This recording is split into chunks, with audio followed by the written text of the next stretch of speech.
Hello everyone, কেমন আছো তোমরা সবাই? আশা করি তোমরা সবাই যে যেখান থেকে আমার এই ভিডিওটি দেখছো তোমরা সবাই খুব ভালো আছো, সুস্থ আছো। আমরাও কিন্তু বেশ ভালো আছি। আমাদের এলডিসি সিস্টার ব্লগে তোমাদের সবাইকে স্বাগত জানিয়ে শুরু করলাম আজকের আরেকটি নতুন ব্লগ। আমার চ্যানেলে যদি নতুন বন্ধু হয়ে থাকো তাহলে চ্যানেলটিকে সাবস্ক্রাইব করে অবশ্যই একটা লাইক কমেন্ট করে দিও। আর যদি পুরনো বন্ধু হয়ে থাকো তাহলে লাইক কমেন্ট করে আমার সঙ্গে ভিডিওটি কন্টিনিউ করো প্লিজ। আর যারা ইতিমধ্যে এগুলো করে রেখেছো তাদের অসংখ্য ধন্যবাদ। এখন কিন্তু আর সকাল নেই, জানো তো, এখন প্রায় দুপুর হতে চললো। আজকে একটু বাজারে যেতে লেট হয়ে গেছিলো, সেই কারণে দুপুরবেলা একটু দেরি করেই বাজারটা ঢুকলো বাড়িতে। কিন্তু এখন আমি এই বাজারগুলো কিন্তু রান্না করব না, বাজারটাকে আমি একটু গুছিয়ে ফ্রিজে রেখে দেবো। আমার কিন্তু রান্না হয়ে গেছে, যেহেতু দেরি হচ্ছিল সেই কারণে ঘরে যা ছিল আমি সেটাই রান্না করে নিয়েছি। আর আজকে মাছ বাজারটা হয়নি, আজকে শুধু সবজি বাজারটাই নিয়ে এসে, যেহেতু দেরি হয়ে গেছে বললাম বাজারে যেতে, সেই কারণে। আর এখন যেহেতু শীতের বেলাটাও অনেক ছোট, সেই কারণে তাড়াতাড়ি করে যদি একটু কাজকর্মগুলো না গুছিয়ে করা যায় আর না কমপ্লিট করা যায় তাহলে খুব মুশকিল হয়ে যায়। কিন্তু কখন যে দুপুর গড়িয়ে বিকেল হয়ে যায় বোঝাই যায় না। সেই কারণে তাড়াতাড়ি যদি কাজকর্মগুলো না করে নেওয়া যায় তাহলে কিন্তু অনেকটাই আমারও মুশকিল হয়ে পড়ে। তার জন্য আমি রান্নাবান্না করে নিয়েছি, আমার সব কিছু কাজ হয়ে গেছে, স্নানও হয়ে গেছে। তারপরে আমি একটু ঠাকুর পুজোটা দিয়ে নিলাম, তো পুজোটাও হয়ে গেছে আমার দেওয়া। আমার ঠাকুর সিংহাসনটা অনেকটাই ছোট, সেই কারণে আমার বেশি ঠাকুর নেই সিংহাসনে, শুধু লক্ষ্মী ঠাকুরটাই রয়েছে। আর সিংহাসনটা বুঝতে পারছো তো অনেকটাই কিন্তু ছোট। জানো তো, এই সিংহাসনটা না আমি আমার বিয়ের পরে আমি একা গিয়েই কিনে নিয়ে এসেছিলাম, আর একটু ছোট কেনা হয়ে গেছিলো, পরে আমি বুঝতে পারলাম। পুজো দেওয়া আমার হয়ে গেছে, হাজব্যান্ডকে বললাম যাও তাড়াতাড়ি করে স্নানটা করে নাও, খিদে পেয়ে গেছে প্রচণ্ড, সকাল থেকে সেরকম কিছু খাওয়া দাওয়া হয়নি। প্রচণ্ড তো খিদে পেয়ে গেছিলো, তো চলে এলাম খাওয়া দাওয়া করতে। হাজব্যান্ডেরও স্নান হয়ে গেছে, বেরিয়ে পড়েছে, তো তার জন্য আমি প্লেটে করে ভাতগুলো একটুখানি বেড়ে নিচ্ছি।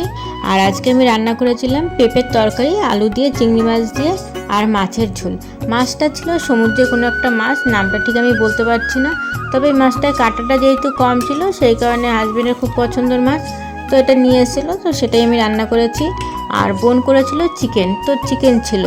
এই ছিল আজকে আমার দুপুরের মেনু।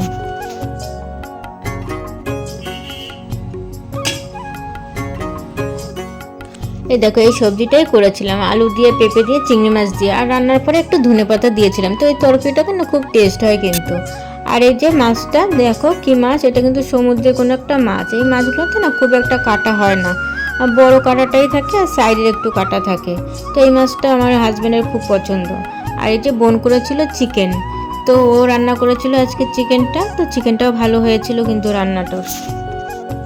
তো প্রচণ্ড তো খিদে পেয়ে গেছে, আগেই বলে দিয়েছিলাম, তো বেশি কথা এখন আর বলবো না, আগে খাওয়া দাওয়া করে নিই, খাওয়া দাওয়া করার পরে তারপরে তোমাদের সাথে আবার গল্প করছি। খাওয়া দাওয়া কমপ্লিট করে চলে এলাম। তো দেখো, খাওয়া দাওয়ার পরে আমি এখন একটা আইসক্রিম খাবো। আর চিকেন মাছ এসব তো যেহেতু খেয়েছি ভালো লাগছিল না, আর এসব খাওয়ার পরে না দেখবে কিছু একটা খেতে ইচ্ছে করে, তো ঘরে আইসক্রিম রাখা ছিল, তো আইসক্রিমটা আমি খাবো। আর এই চকলেট ফ্লেভার আইসক্রিমটা আমার খুব বেশি ভালো লাগে। আইসক্রিম আমি পছন্দ করি সব কিছুই, কিন্তু এই ফ্লেভারটা আমার বেশি পছন্দ, চকলেটটা। তো দেখো আইসক্রিমটা আমি খুলে নিয়েছি, ওপেন করে নিয়েছি, তো আমি এখন খাবো। আইসক্রিম খেতে কে কে পছন্দ করো আমাকে অবশ্যই জানাবে, আর কার কি ফ্লেভার পছন্দ সেটাও বলবে।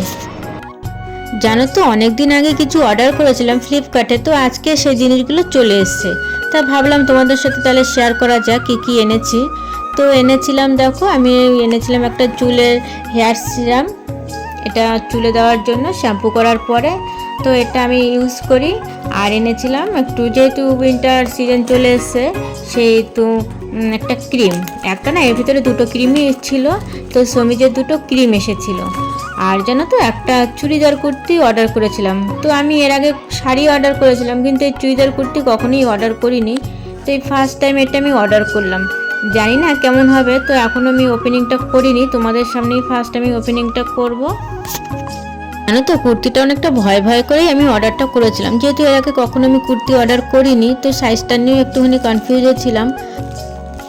কুর্তিটা ছিল সাদা রঙের আর এমব্রয়ডারি কাজ করা ছিল, তো যতটা খারাপ ভেবেছিলাম ঠিক অতটা খারাপ কিন্তু হয়নি। আর দাম কিন্তু খুব একটা বেশি নেয়নি, অনেকটা অল্প দামের মধ্যেই ছিল, তো আমি যতটা ভেবেছিলাম তার থেকে কিন্তু মোটামুটি ভালোই ছিল কুর্তিটা, তো আমার তো বেশ ভালোই লাগলো কুর্তিটা। আর দাম তো বেশি একটা নেয়নি বলেই দিলাম। তো ভিডিওটা তোমাদের কেমন লাগলো অবশ্যই জানাবে। যদি একটু ভালো লেগে থাকে তাহলে একটা লাইক কমেন্ট অবশ্যই করে দিও, আর যদি নতুন বন্ধু হয়ে থাকো তাহলে চ্যানেলটিকে সাবস্ক্রাইব করে নিও। তো তোমাদের সাথে আমার দেখা হবে নতুন একটি ব্লগে। আজকের মতো টাটা, বাই বাই। তোমরা সবাই খুব ভালো থেকো, সুস্থ থেকো।